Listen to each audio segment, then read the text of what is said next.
Hi everyone, ముందుగా అందరికీ వినాయక చవితి శుభాకాంక్షలు అండి.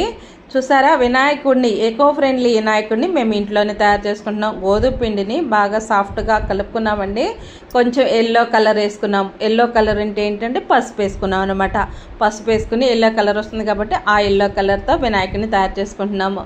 చూసారా, పీట తయారు చేసుకున్నాం. తర్వాత పైన బజ్జ, వినాయకుడి బజ్జ, కాళ్ళు కూడా పెట్టుకున్నామండి. పాదాలు కూడా చూసారా ఎలా పెట్టుకున్నామో అయిపోయిందండి. హెడ్ కూడా, టైల్స్ కూడా అయిపోయింది. చెవులు కూడా చూసారా ఎంత క్యూట్గా ఉన్నాయో. మాకైతే చాలా బాగా నచ్చింది వినాయకుడు. మీకు ఎలా అనిపించింది కామెంట్ బాక్స్లో కామెంట్ చేసి చెప్పండి. అంతేకాకుండా మీరు కూడా ఎకో ఫ్రెండ్లీ వినాయకుడు నచ్చితే మీ ఇంట్లో కూడా మీరు ఇలా ట్రై చేసుకోండి. ఈ వినాయకుడిని లైక్ చేయండి, షేర్ చేయండి, సబ్స్క్రైబ్ చేయండి. అంతేకాకుండా మీ ఫ్రెండ్స్కి, మీ రిలేటివ్స్కి కూడా షేర్ చేయండి.